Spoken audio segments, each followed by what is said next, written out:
This is International Master Watu again, and this time we will be looking at weak pawns and how to take advantage of good bishop against bad bishop.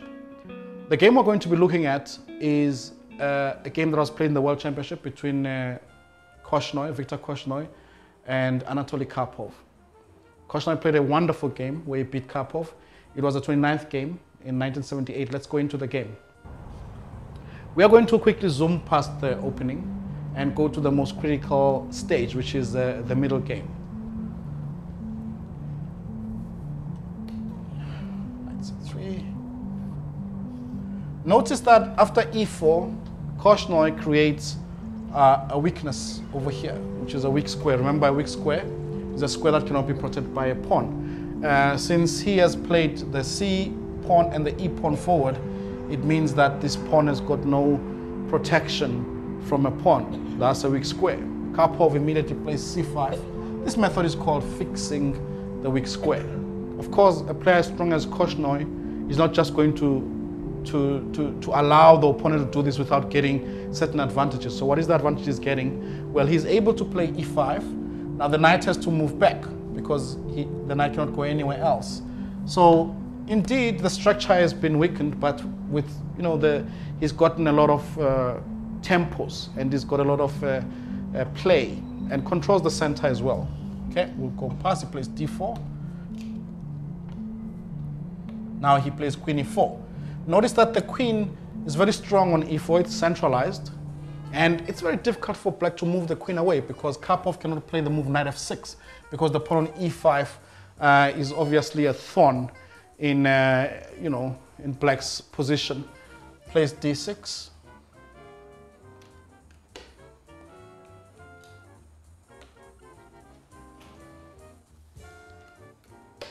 Takes on c6.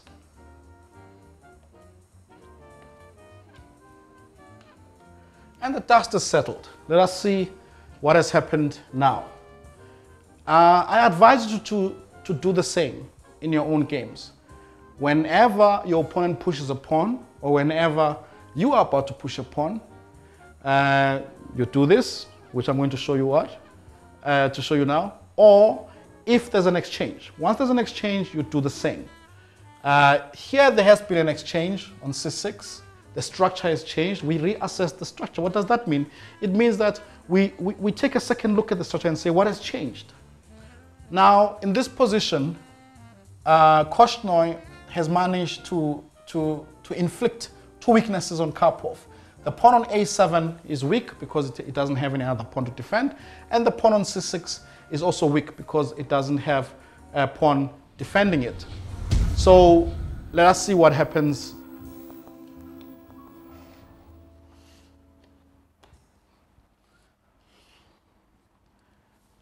This is what we will call the first critical position. Now notice that this is what we call static pawns. The pawns cannot change their position, and the static pawns have an influence on the bishops. It means that white's white-squared bishop is worse than this bishop. Why is this so? Because the pawn blocks the way. Notice that the bishop cannot go. For an example, if the bishop wanted to get to this square, it would have to go around, right?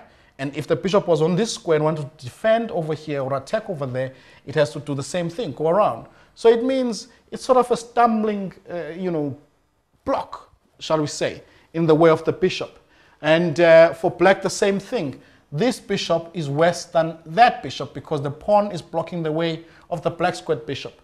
So the plan that you want to follow in such a structure is that you want to exchange your bad bishop with your opponent's good bishop. So Korchnoi plays bishop f3, a very strong move, exclamation mark. Well, Karpov cannot do much to prevent the exchange. Castles. Korchnoi plays another strong move, which is b3. This move is quite strong because it prepares a number of things. The first thing that it prepares is that, notice that right here, we're now going to talk about the influence that the pawns have on other pieces. We've looked at the influence of the pawns on the bishops, good bishop, bad bishop. Now we look at the influence of the pawns on rooks.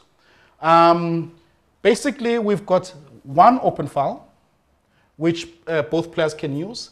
And now we've got a number of half open files. This half open file black can use, and this half open file white can use.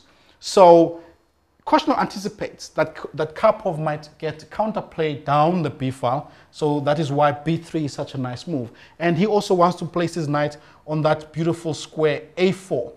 This is what we call an outpost. An outpost is anywhere on the fourth rank. If you have the white pieces with your knight, if you're the black pieces, you try and place your knight anywhere on the fifth rank. The reason for that is that you don't want to place your knight way deep into your opponent's territory where you cannot support the knight. So on the fourth rank, it is still in your territory, but it is doing damage by attacking into your opponent's territory. That is why outposts are so important. Rook fd8, controlling the d file. Korchnoi continues, plays bishop e3, bishop c6, knight a4. A very strong move, attacking the queen and putting pressure on the pawn on c5. Queen c7, and only now does he exchange. This is the next critical moment, and I will ask you a question. What would you play in this position? Well, of course, you have to contest the d file because the rook is very strong on that open file. Now the question is, which of the two rooks would you use? Would you use the a rook or the f rook? Korchnoi uses the a rook. The reason for this is that the f rook still has a future on the half open e file.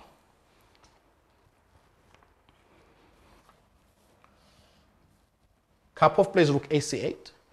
There's little that he can do. Notice that his pieces are tied down with defending this weak pawn. That is why you don't want to have a weakness in your structure if you can avoid it, because your pieces will be forced to defend a minor pawn. You know, look at the strong piece as the queen defending there. Now, Korchnoi asks himself the following question, which is very important for us to ask ourselves. Which of my pieces is out of the game? Which of my pieces is not effective? Which of my pieces can be improved so as to improve my position as well? The queen on h3 is not well placed. If it were a game where we are taking the king, the queen would be beautifully placed. But right now we are concentrating on that weakness on c5, so the queen is out of the game. Now the question is, where do I want my queen? Ideally, Korchnoi would like his queen over there, centralized and attacking c5, but unfortunately this would be in the opponent's territory. On a5 it would work as well, but it's too far away from the center. On a3 as well. So the only square that's left is f2. So it means that he has to try and maneuver the queen to go to f2. He plays the move queen g3, queen h4, and now plays the move f3. This is also a good move because it controls the square e4, limiting Karpov's influence on that square. Notice that the knight now cannot move to e4. Plays king f8 just to protect the bishop, and Korchnoi plays queen f2. This is a very strong move. What he does, he puts pressure on c5. Notice Korchnoi has got 1, 2, 3 attackers on the pawn on c5. Karpov has got 1, 2, 3 defenders, but this one is also overloaded. So is the bishop, because they also have to defend the rook on d8. At this stage, Karpov decided to give Korchnoi the d file by exchanging on d1 and then playing the move queen c7. This is now a very important stage, because this is what happens. If you are a tournament player, you will notice that it is very difficult to win a game that is strategically won. And the reason for that is that you must change the way you think. You no longer think about getting an advantage, but you think of maintaining the advantage and increasing it. So you ask yourself the question, which of my opponent's pieces is the strongest defensive piece? And in this stage, in this position, it is the queen on c7. Korchnoi plays a beautiful move, queen g3, exchanging this only active defensive piece, so to speak. And Karpov took. If he doesn't take, Korchnoi can himself move to e5. So Karpov took the queen, and this was the position. And it is clear to see that Black is under tremendous pressure. The game went on, and Karpov defended. He fought very hard defending the position, but in the end, Korchnoi won. So let us make a very quick summary of the game. The most important thing was to think about the pawns.